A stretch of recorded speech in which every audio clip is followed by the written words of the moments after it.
What is up, and welcome to the Red and Bold Show. I am Marc Adams. I'm joined by my partner in crime, Anthony Robertson.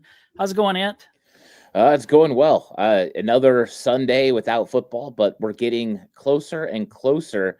I believe it's just like 10 weeks out until we get Sunday football, which is extremely exciting because that's exactly what I'm looking for. I need some football in my life. And the next best thing is talking to you, Mark, about 49ers and just getting updated. So this is going to be a fun one. I'm looking forward to the show. Yeah, and they're like 3 weeks away from training camp. So once that happens, that is real football that we get to talk about. And so that's always fun. Back in the day, I would find Athlon's Pro Foot. I don't even remember the name of it. It was Athlon put it out, and it was their Pro Football magazine. And I would get that and I'd read about it because I didn't live in the Bay Area, so I wasn't privy to the local news and that kind of stuff.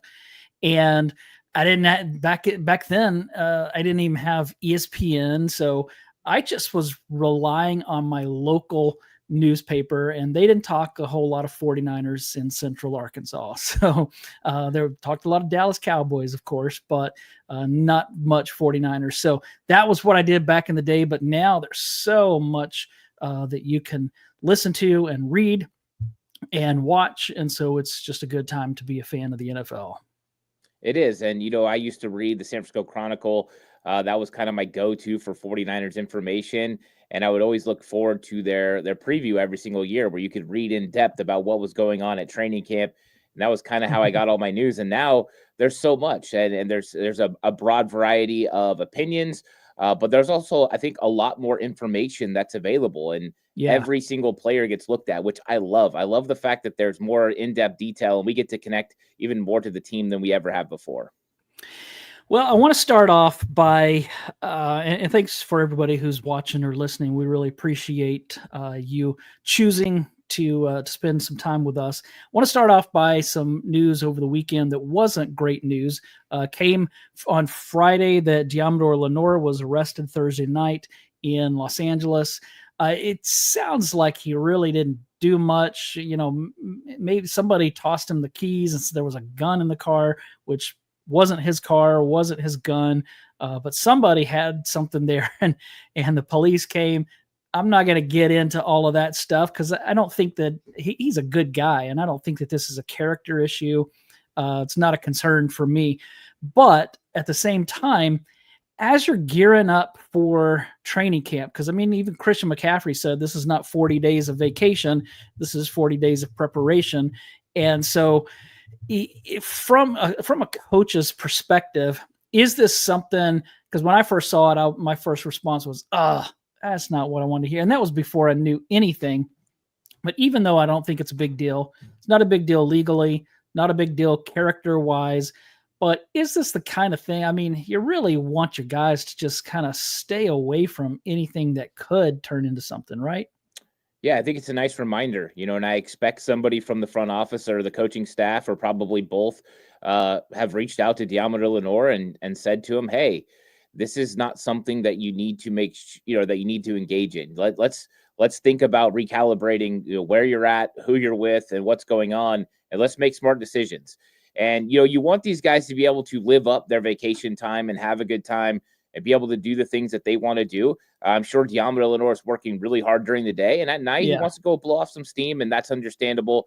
Yep. But we just got to make good decisions. And I think that this thing kind of got blown out of proportion. And I think some of the things that he did along the way, they'll just tell him, hey, maybe make a little bit of a better decision there. But for the most part, I think this is a nothing burger, but I think it's a nice reminder. And at least this is one that's a nothing burger. That's a nice reminder to the rest of the team that we got to make good decisions over the rest of the few weeks that we have that we're on vacation. And I think once they decide that, I think everything's going to be okay. The good thing is it's nothing serious, nothing like last year where we had to, deal with a shooting or something of that nature. So right. This was definitely, as far as a news cycle, something I was okay with hearing compared to what it could have been. Speaking of last year, we dealt with months of Brandon Ayuk saga, and Ayuk again is in the news. Here's what he put. I think this was on YouTube. They was talking about trading me while I was off Percocets. muscle relaxers. I'm peeing in a cup by my bed. Couldn't walk for 10 weeks. Ain't nobody trading for me. Like you and I have been saying that nobody's going to trade for Brandon Ayuk because you don't trade for a guy coming off of a major ACL. But again, we've kind of steered clear of Brandon Ayuk drama. We've talked about it before that it just seems like and he even admitted it last year that he likes the attention and he likes being talked about. And so is this an attention thing? Is this just Ayuk sending a message to whoever, hey, quit talking about me? What do you think's going on here? Yeah, I think Brandon Ayuk was sending a message to the media, and to content creators is, hey, I was completely unhealthy. There was nobody that was going to be trading for me, yet you're still talking about people trading for me. And I think that Ayuk has kind of had a mixed relationship with media members over the last, probably couple years. And I think that he's just probably grown a little bit tired of it. I mean, some of the attention, like you said, he brought on himself. I think last year he definitely was doing that and kind of getting attention around him because of all the contract negotiations going on. But that's the thing. When you're out into the media's, within earshot of them, they're going to find things to talk about. And the potential Brandon Ayuk trade was something that has definitely been leaned on all offseason, where content has been a little bit more difficult than in past years, where you had contracts to talk about and you had, movement and a lot of different things going on. So I think that Ayuk is probably just showing a little bit of frustration with that. And so he mentioned that. But I do think that it was interpreted another way. And they were interpreting it that was the 49ers organization that he was talking about. And I think that, if that would have been the case, I don't think that's the case. But if that would have been the case, then yeah, I mean, then that means he's still a little bit upset. But then you get the report that comes out, a couple days ago that, yeah, Brandon Ayuk's in a good place with the organization. So I think it does signal that those comments were to media members that are trying to trade him. And I think he's saying, hey, wait a second. I'm not even to a point where I could possibly be traded. Who's going to trade for me? I'm in no shape to be traded. Yeah. And there was even the Mike Garafolo of, I think he's from NFL Network, said here recently, my understanding is Brandon Ayuk is in a really good space with the team. They've got to get him healthy and keep him focused. If they do, that's another add back to the mix with all this talent on the team. So he's saying that he's hearing that things with 49ers and Brandon Ayuk are fine. So that's a positive thing. All right, let's jump into the meat of this entire podcast show, whatever we're calling this thing. And this is going to be a lot of fun. So we're going to have plenty of time to talk current team, but I thought it might be fun to talk about the most impactful rookies in 49ers history as we head into training camp in a few weeks. And we look at, last year was a good rookie class. This year, we're anticipating another good rookie class. And so where will these guys fall as far as impact players? And so I want to look back at some of the most impactful. We're going to look at the top 10 most impactful rookies. And maybe you'll have a different, a name that's not on my list, and that's fine because I definitely want to hear that. Or maybe somebody that's watching or listening will jump in with a name as well. There are a few rules though. First, the player had to have made an impact as a rookie. So Joe Montana was the most impactful draft pick in 49ers history, but he's not on this list because his impact as a rookie was minimal. So that's the first thing. They had to have made an impact as a rookie. Number two, the player must have had a positive impact. So we're not going to include guys like Michael James who fumbled in the Super Bowl. That doesn't count. You have to have done something good. And number three, it's not based solely on statistics. It has more to do with the overall impact that player made on the team's wins for the season. All right. So are you ready? How do you want to do that? You want me to give you my list, have you talk about each one, and then at the end tell me who you would have included instead? Yeah, let's do that. All right. Cool. This is going to be fun. All right. At number 10, I have cornerback Don Griffin, who was taken in the 6th round of the 1986 draft. Here's his key stats from the season: 3 interceptions, 1 sack, 1 punt return for a touchdown, 3 forced fumbles, 2 fumble recoveries, and 72 sacks. That would have been impressive. 72 tackles. Don Griffin, a great corner in the 80s, won 2 Super Bowls with the 49ers. Should Don Griffin be on the list?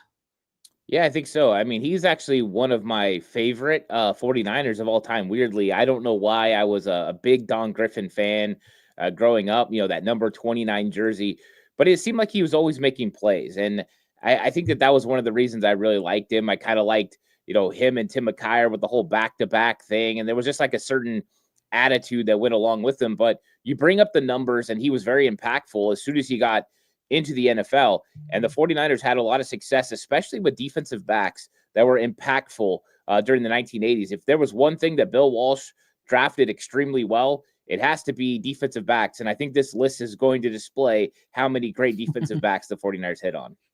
Yep, and you just hit one. J.D. Durham said very sticky hands. So, yeah, Don Griffin was a great player. Now, at number 9, I have his teammate who was drafted in the same draft, 1986, in the 3rd round. So Griffin was taken in the 6th. Tim McKyer was taken in the 3rd round.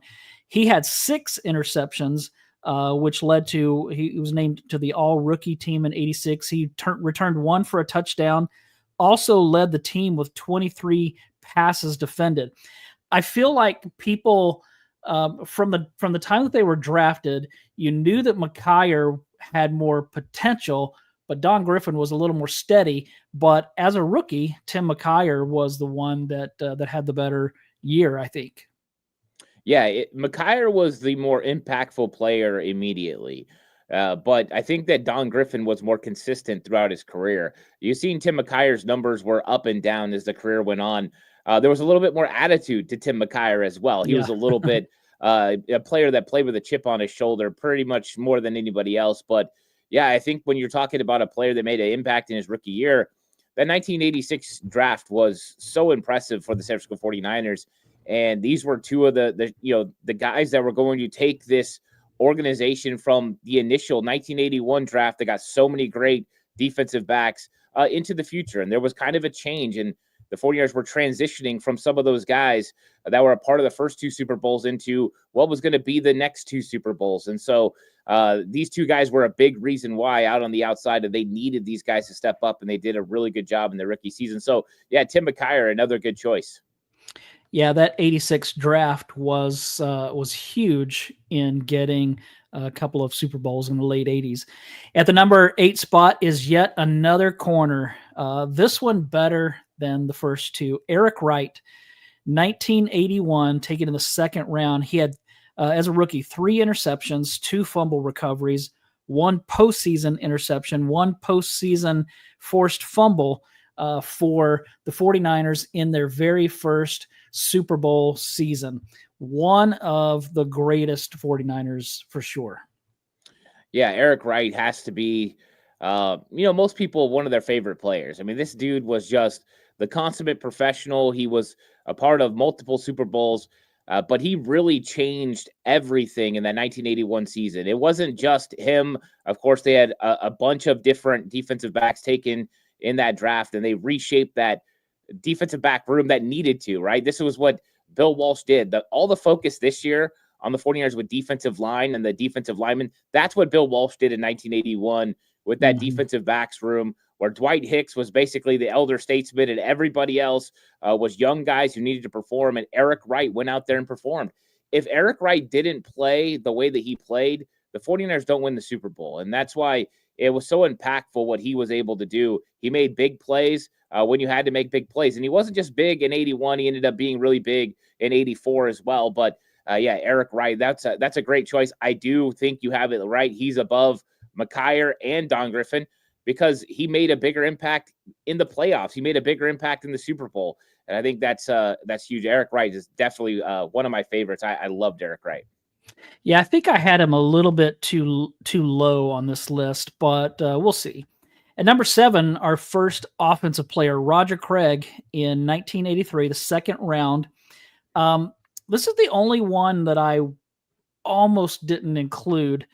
725 yards rushing, 8 touchdowns, 48 receptions for 427 yards, 4 receiving touchdowns.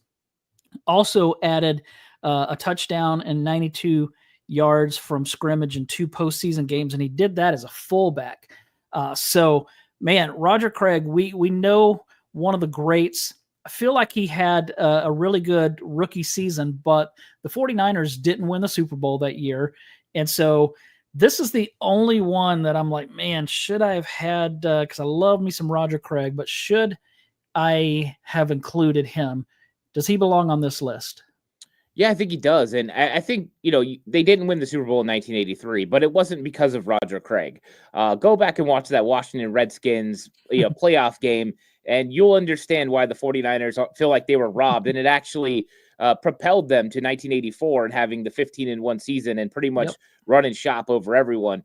But Roger Craig's impact in that season was so crazy for a fullback, right? This is where Bill Walsh really started using a fullback differently. This was going to be kind of the blueprint for not just Roger Craig, but then eventually Tom Rathman, and how the West Coast offense would evolve into a 2-back system that had fullbacks that could do a lot more than just block. And so that is the impact that Roger Craig makes. And I think it really does transform this team, because by the time you get to 1984, Roger Craig's making all kinds of big-time plays in the Super Bowl. He's scoring multiple touchdowns, feeling the impact. So this was the precursor to, and it's not Roger Craig's fault. It's definitely not the 49ers offensive fault as why they didn't get to the Super Bowl in 1983. There were some zebras that had a big reason why they didn't get it done and get over the top. And Eric Wright, who we just talked about, would probably feel the same way about the 49ers not having a perfect season in 1984 as well. Referees, they could lose games for you. Bill Walsh knew that more than anybody. Yeah, the amazing thing is, again, that he did it as a fullback. And then in 84, scored 3 touchdowns in the Super Bowl, the first ever to do that. In 85, the first player in NFL history to have 1,000 yards rushing and 1,000 yards receiving, again, as a fullback that year, which is crazy. You have Marshall Faulk and Christian McCaffrey have done it, but they did it as a halfback. They didn't do it as a fullback. And it just shows you how ahead of his time Bill Walsh was. When I did the 49ers, the Roger Craig Hall of Fame thing, Matt Mayoko said that he interviewed Bill Walsh and that Walsh told him he wasn't able to fully run his offense until he had Roger Craig. That tells you a lot about that guy. So really good stuff there. Number 6 is defensive tackle Bryant Young, 1994, the first round. Here's some key stats. He was the defensive rookie, NFL defensive rookie of the year, 6 sacks, 49 tackles, 1 forced fumble, 1 fumble recovery, 6 sacks on a Super Bowl winning team. He also had a postseason sack. Is Bryant Young, is number 6 a good spot for him? Yeah, I think so, because he made an impact with his stats, but he also made an impact on how it affected the other defensive linemen, especially his running mate, Dana Stubblefield, who played out of this world that season because of Bryant Young. So this was a huge impact. The 49ers counted on rookies that season, right? They're going to count on rookies in 2025. They counted on rookies in 1994 to make an impact on their football team. And Bryant Young was a big reason why the 49ers got over the hump of taking on the Dallas Cowboys. Everyone always talks about, the veterans that they added, the Ken Norton, the Deion Sanders, and those are very important. But they also had a key rookie in Bryant Young that stepped in, and he made some big plays, and he opened the door for some of the other guys to get good pass rush. He helped stop the run. Bryant Young's impact was felt from the first day that he stepped onto the field for the 49ers. So, yes, I think his impact is felt in that rookie season, and it ends with the Super Bowl. And a big reason why is what he was able to do to help Dana Stubblefield be the best player that he could be. Stubblefield was never the same in any year he wasn't with Bryant Young. With Bryant Young, he was gangbusters. Without Bryant Young, he was good, but he wasn't what he was in 1994 with Bryant Young. Yeah, and Bryant Young is our first Hall of Famer on this list, one of the all-time great 49ers. So great to have him. If while I'm talking you hear puppy noises in the back, it's because we have puppies here, and they're not being beaten or anything like that. They're just they're getting baths, I think, and they're not real happy right now. So this isn't supposed to be going on right now, but it is for some odd reason. Number 5. This one could be a little controversial, but I don't think so. Defensive end Aldon Smith, first round of the 2011 draft. He was the runner-up for Defensive Rookie of the Year, had 14 sacks, which is a 49ers rookie record, 27 quarterback hits, 13 tackles for loss, 2 forced fumbles, and 1 fumble recovery. He also had 2 sacks and 6 quarterback hits in the postseason as a rookie. Great. Now, he was even better the next season, but as a rookie, he really transformed that defense. That's why I think that Aldon Smith belongs on this list as a rookie. What do you say? Yeah, his impact was felt right away. Aldon Smith was a guy that went from, why are they drafting him this high, to, oh my gosh, this dude could be a future Hall of Famer. And I think that just what he did that first year was so impactful to the turnaround of the 49ers organization and the new regime with Jim Harbaugh. And he made an impact right away. And so I really like Aldon Smith's rookie contributions. And we've got to ignore what happened, and kind of, if you start looking at totality of his career, it's what could have been. But when you look at that rookie season and what he was able to do, it is one of the best rookie seasons in the history of the 49ers for sure, but maybe in the history of the NFL. Like, he really came out there and dominated and put things on notice that this 49ers defense was going to get after the quarterback consistently. So yeah, Aldon Smith definitely deserves to be up here on the list. It did not result in the Super Bowl victory, but it wasn't for lack of trying on Aldon Smith's part. Some other things contributed to that, but I think he made a really good impact in his rookie season. Yeah, like a couple of fumbles by a guy that we won't mention who wore number 10.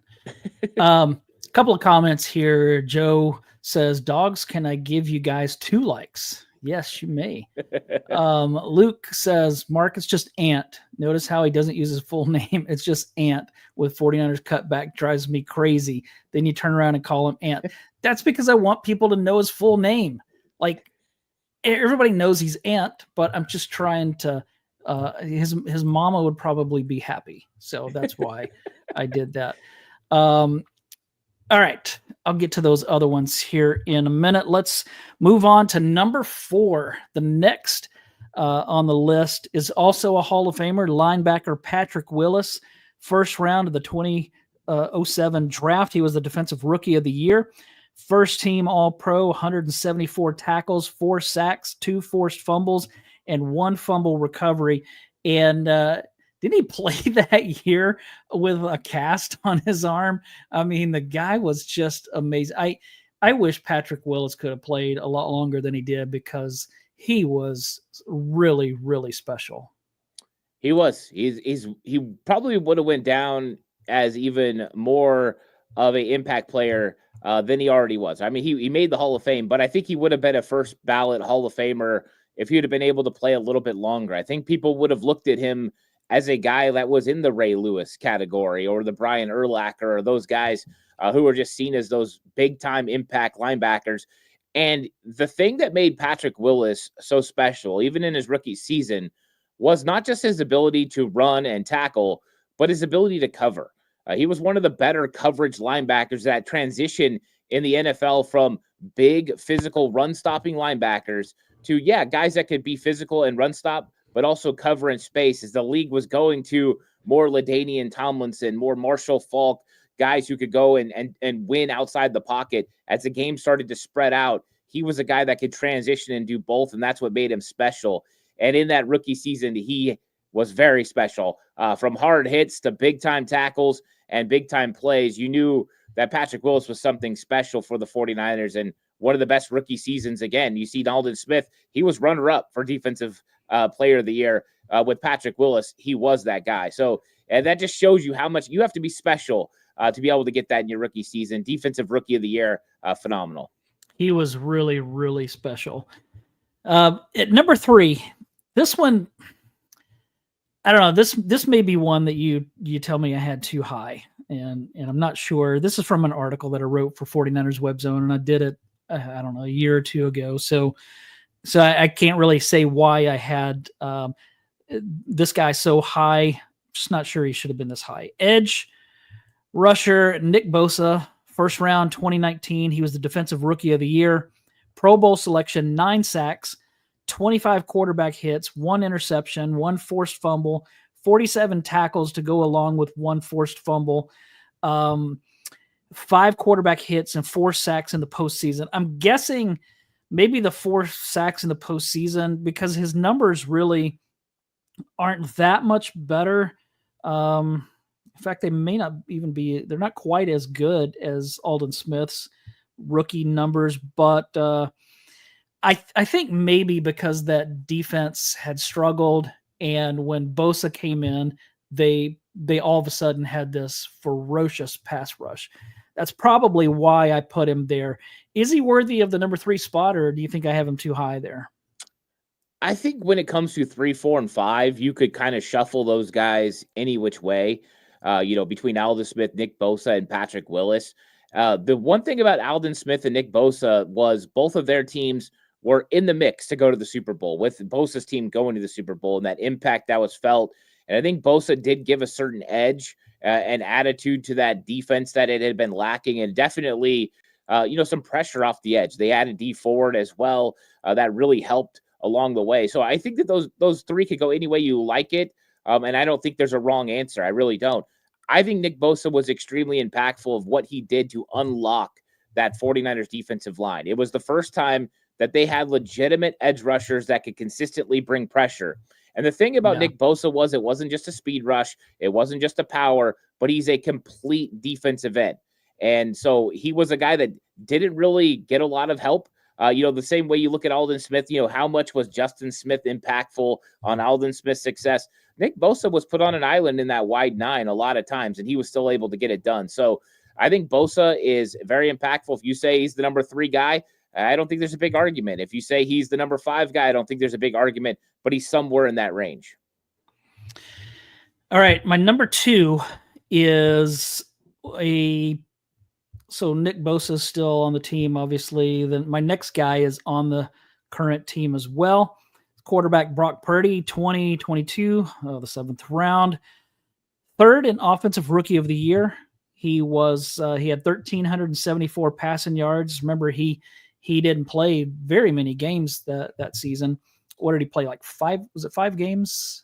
I don't remember what that was. I'll have to look that up. 13 touchdown passes, 107.3 quarterback rating.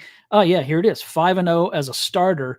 He also added 3 touchdown passes and 569 yards passing in the postseason with a 109.8 QB rating, leading the 49ers to 2 playoff wins. Who knows what happens in the NFC Championship game if he doesn't get injured. But is Brock Purdy worthy of the number 2, or should he be number 1? I think if he would have won the Super Bowl, there would be no argument that he was number 1. I think with the way that his rookie season ended, I think number 2 is probably where he should be. But the impact that was felt from him on his rookie season, you talked about the 5-0, but the overall command and what could have been a lost season, injury to Trey Lance, injury to Jimmy Garoppolo, and everyone's going, oh my gosh, this is a wrap. This team that they got Christian McCaffrey. They're all in on winning a Super Bowl. It's over. And he stepped in, and not only did he make plays, but he created some really nice moments for the 49ers and won some big games, including, going and outdueling Tom Brady, which was a huge moment during that season.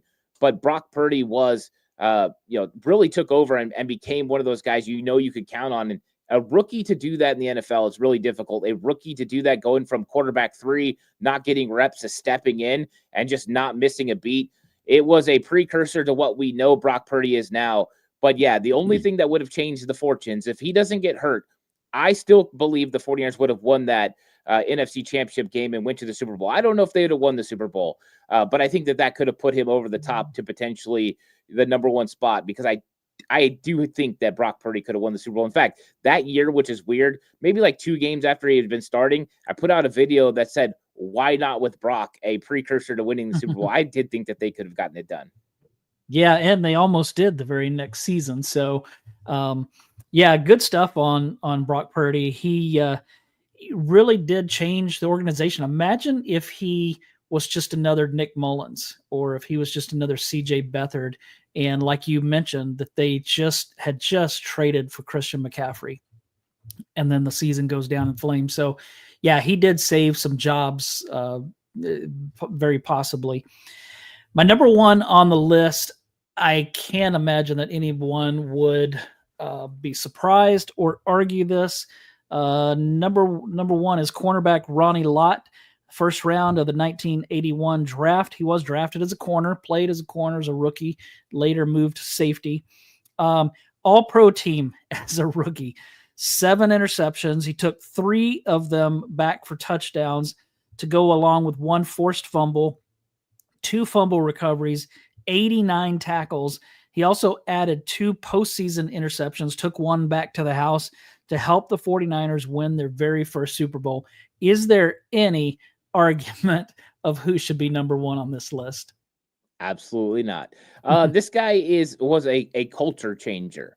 Not only did he come in and make the plays that you're talking about, but he stepped in, and it wasn't too long after he stepped on campus for training camp and then for the season that he wasn't already becoming a locker room leader. This guy naturally led. That's just who he is. And he changed the fortunes of the 49ers franchise. Yes, Eric Wright was huge. We talked about him earlier. We know Carlton Williamson was a big part of that rookie group as well. But Ronnie Lott was the one that changed the fortunes and really got everything together, because there was a little bit of conversation of if the 49ers should have taken Ronnie Lott or not when they drafted him. So the fact that he came in and ended up becoming the All-Pro Hall of Famer that he was hugely impactful in 1981 in that rookie season of winning the Super Bowl. And think about that, 7 interceptions, 3 of them returned for touchdowns. Those are game-changing moments. Those are things that put you over the top, especially for a young team with a young quarterback.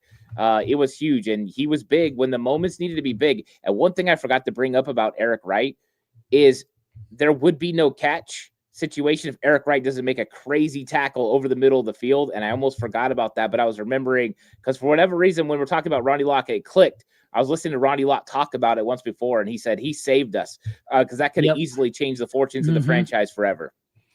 Yeah, and that today that would have been an illegal horse collar tackle, but hey, it wasn't then. So, in the words of Steve Mariucci, bummer. We'll take it. Look at this. So Ronnie Lott was drafted number 8 overall in 1981. Listen to this list. George Rogers, which if you don't know him, he was a running back for the New Orleans Saints. He was really, really good. Lawrence Taylor at number 2. Freeman McNeil for the Jets. He was a really good running back in the 80s. Kenny Easley was a great safety for the Seahawks. EJ Jr., a really good linebacker for the St. Louis Cardinals. Rich Campbell, a quarterback for the Packers. Have no clue who that guy is. Hugh Green, really good linebacker for the Bucks.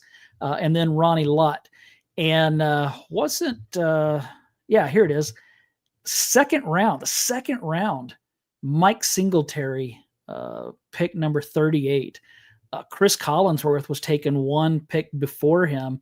Eric Wright, 2 picks after Singletary. So there was, you look at this, Howie Long was taken in the second round of the 1981 draft. So was Ricky Jackson by the Saints, who won a Super Bowl with the 49ers. Andre Franklin, a great player for a little while for the Dolphins. Let's see, who else is on here? But yeah, Carlton Williamson in the 3rd round. But there was some great players taken in the first round of the 81 draft. Yeah, I think what was interesting about that, Mark, that you mentioned those top 10 guys, how many running backs were taken in the top 10? Just to show you how different the league is now compared to then. You mentioned 1 quarterback. That is like unheard of in today's day and age. Just the change in draft picks is crazy, and the thought process on what offense means to the NFL. Yeah. Now 2 years later, that was the Dan Marino, John Elway, Jim Kelly draft. I think there were like two others that I'm not even thinking of right now. But all right, so who did I leave out? GC in the chat says Chris Borland was a very good rookie, 3rd round linebacker pedigree. Yeah, here's Chris Borland's numbers. He had 2 interceptions as a rookie, 4 passes defended, started 8 games, and primarily he played so much because remember Navarro Bowman had gone out the year before with the injury, and Patrick Willis was in and out of the lineup, so they really relied on Chris Borland a lot. He had 1 sack, he had 108 tackles, 12 tackles for loss, 1 quarterback hit. He was 4th in the AP Defensive Rookie of the Year. So I don't know that I would put Chris Borland on this list, especially because that was a terrible team. Now, Patrick Willis was drafted to a terrible team, but he was just super special. But Chris Borland was definitely a really good rookie. Yeah, he had a great rookie season. The problem was he retired, way too soon. And so people don't think positively about the rest of his career. But also, the players that we talked about, they made an impact on teams that were really good for the most part. Minus Patrick Willis, his team wasn't very good, but the rest of them were all a part of playoff, and potentially Super Bowl teams. And so I think that also they made some playoff plays. Chris Borland did not do those types of things. So yeah, even though I did like Chris Borland, I thought he was a great linebacker. I would not have him on the list, but I think GC did bring up a guy who had a really good rookie season. All right, so who makes your list? Who do you have that? Do I have anybody that you would take off? And if so, who would you slide in? I don't know if I have anyone that I would take off your list. I think you did a really good job of building a top 10. I think there's a guy that has an argument, to be somewhere around there, but maybe he just goes to, the list of guys who are considered, and that's Lee Woodall. Lee Woodall in 1994 started at linebacker for the 49ers next to Gary Plummer and Ken Norton, and he started 13 games. He even got a vote for Rookie of the Year. So this is a guy that made some plays that season and was very impactful. And we talked about the fact that rookies are going to have to step up in 2025. Well, in 1994, we talked about Bryant Young. He made the list, and he was the most impressive rookie of the 49ers 1994 team.